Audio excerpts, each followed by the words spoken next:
All right, everybody, welcome back for another deep dive. Today we're looking into something that's pretty sneaky, pretty interesting, Yeah. and a topic that I don't think a lot of people think too much about, Yeah. toll fraud. Right. It's a big one. Yeah, so we've got a few sources here to kind of help us pull this apart. Okay. I'm really curious to kind of dig into this with you and Yeah. see Right. what we can uncover. Absolutely. So to kick us off, I think toll fraud costs businesses something like $30 billion annually. Is that? Yeah, that sounds about right. And, Wow. that makes it the most prevalent type of telecom fraud, Really? which is kind of crazy. It is kind of crazy because Yeah. I don't think about it very often. Most people don't. And I think it's because when we think about phone hacking or, things like that, we think about the old school, Yeah. hacking into physical PBX systems, but it's actually evolved quite a bit. Got it. Yeah. So for our listener, can you just give us like the quick and dirty, what is toll fraud and how does it work? Yeah, so basically toll fraud is like a digital heist, where criminals are hijacking phone systems to make all these unauthorized calls, and they just rack up these huge charges for the poor, unsuspecting victim. And they're not calling just like random numbers, right? They're calling these premium rate numbers. Yeah. Can you break down what those are and how they fit into this whole scheme? Absolutely. So premium rate numbers are those, in the U.S. we think of them as like 900 numbers. Gotcha.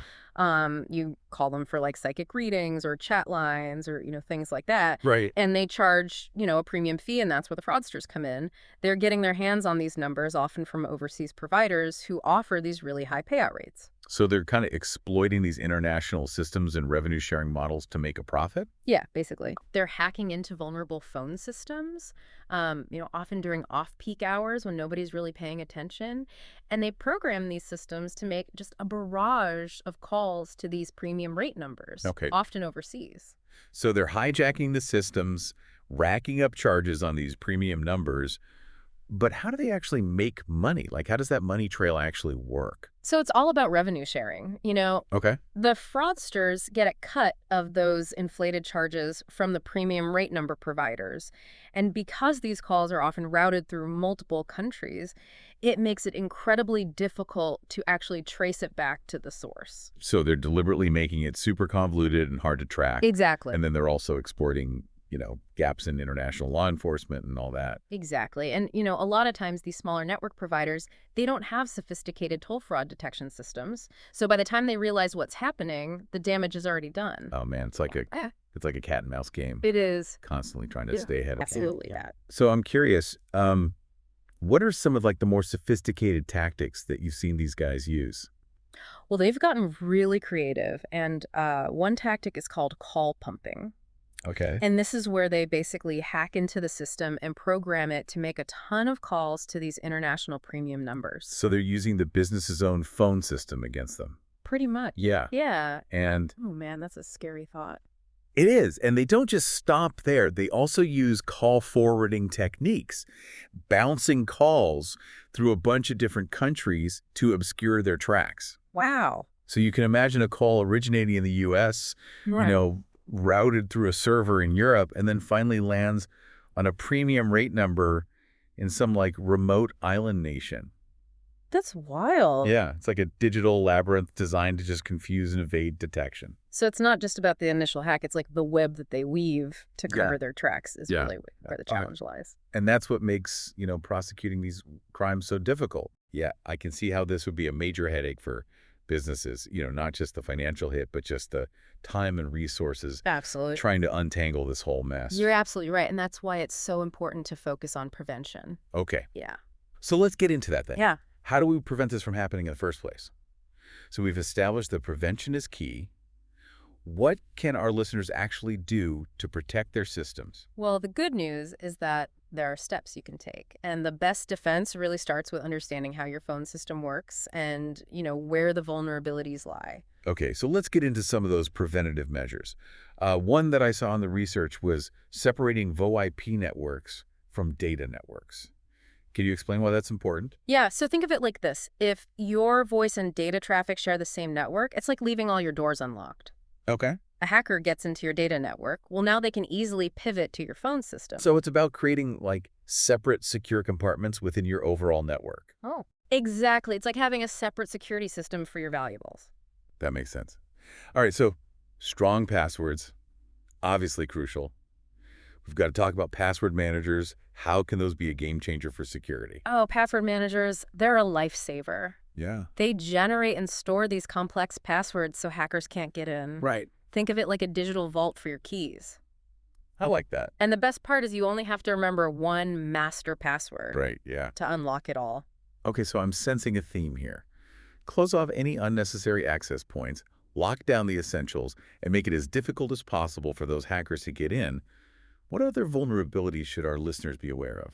All right, so let's talk about those automated attendant menus that you encounter when you call a business. Okay, yeah. Each of those extensions is linked to a mailbox. Right. Now imagine those mailboxes sitting there unused. They're like vacant rooms in a house. Okay. They become easy entry points for hackers. So deleting unused mailboxes is like closing off those unused rooms. Exactly. If you don't need them, why leave them accessible? Makes sense. It's a basic security principle, but it's often overlooked. Speaking of overlooked, the source material also mentioned something about publicly available employee information. How does that play into this? Oh, you would be surprised how much information companies unknowingly make public employee directories, contact info on websites, social media posts. Wow. Hackers can use all of this to craft these targeted phishing attacks or even impersonate employees to gain access to phone systems. It's like giving them the blueprint to your security system. Exactly. And it's not just about locking down your systems, it's about educating employees about the risks, Right. training them to recognize potential threats, because human error, that's often the weakest link in any security chain. Absolutely. Okay, so we've covered strong passwords, cleaning up those unused mailboxes, being mindful of publicly available information. What other practical steps can businesses take to kind of fortify their defenses against toll fraud? Well, one simple but effective measure is call blocking. Think about it. If your business doesn't normally make international calls, just block all international dialing. Oh, that's a good point. It's like putting up a virtual fence around your phone system. Yeah, you're limiting the potential attack surface. Makes sense. What about voicemail security? Any tips there? Yeah, voicemail security is definitely often overlooked. First, make sure everyone has strong, unique passwords for their voicemail. Right. And here's a pro tip. Configure your system to lock a voicemail box after a certain number of failed login attempts. Oh, like your bank account. Exactly. Yeah. Simple but effective. Yeah, that's great. Any other advice on making those voicemail PNs more secure? Because I know I've been guilty of using predictable ones in the past. Oh, it's a common mistake. People use birth years, simple sequences, things that are easy to guess. Right. The more random and unique your PN is, the better. Think of it like a combination lock. The more digits and the more random the sequence, the harder it is to crack.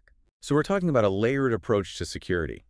It's not just about one magic bullet. It's about implementing multiple safeguards to make yourself a less appealing target. Exactly. You want to make it so difficult and time-consuming for the hackers that they move on to easier prey. Right. Okay, so we focused a lot on prevention. But what happens if you find yourself staring at a phone bill with thousands of dollars in charges for calls you never made? What should our listeners do if they suspect they've become a victim of toll fraud? It's a sinking feeling for sure, Yeah. but let's walk our listener through the steps they should take if they suspect they've been targeted. Okay, so first things first, don't panic. Right. It's easy to get overwhelmed, but staying calm, acting quickly, that's crucial. Okay, so stay calm, and then what are the immediate actions? The very first thing you should do is contact your phone service provider. Okay. Let them know you suspect fraudulent activity and ask them to investigate those charges. So essentially the same approach you take with like suspected credit card fraud. Exactly. Report it immediately to the provider. Exactly. Your phone service provider, they can review your call logs, they can look for unusual patterns or destinations, and they may even be able to block further unauthorized calls. Okay, that's reassuring. But what happens if the damage is already done? You know, let's say our listeners stuck with this huge bill for unauthorized calls. What are their options? Well, the good news is that in many cases, phone service providers, they're willing to work with customers who have been victims of fraud. Okay. Especially if you can clearly demonstrate that those calls were unauthorized, they might waive some or all of the charges. Makes sense. What if the provider isn't so understanding, though? What other recourse does our listener have?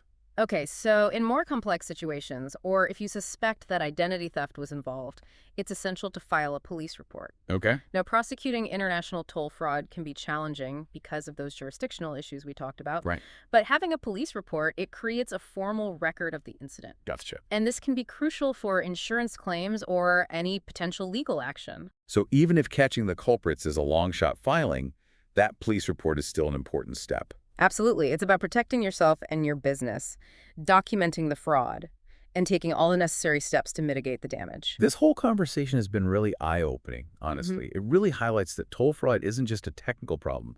It's a business problem that demands attention. You got it. And while the technical details might seem daunting, the most important takeaway here is awareness. Right. Simply understanding that this threat exists and knowing how these scams operate, that's a huge step in the right direction. Knowledge is power, as they say. So what would be your final piece of advice for our listener, something to really keep top of mind as they, go about their business and try to protect themselves? It's simple but often overlooked. Review your phone bills regularly. Okay. Scrutinize those charges, question anything that looks unfamiliar, and don't hesitate to reach out to your provider if something seems off. It sounds like the key takeaway here is be proactive, be vigilant, be informed. Exactly. Stay curious, stay informed, and remember every suspicious international call on your phone bill, it deserves a closer look. Right. It could be a sign of something much bigger lurking beneath the surface. I like that. Well, this has been a really insightful deep dive into the world of toll fraud. I really appreciate you taking the time to share your expertise and help our listeners navigate this complex threat. My pleasure. Stay safe out there. And that concludes this deep dive. We'll be back next time with another fascinating exploration of a topic you might not even realize you were curious about. Until then, stay curious and keep learning.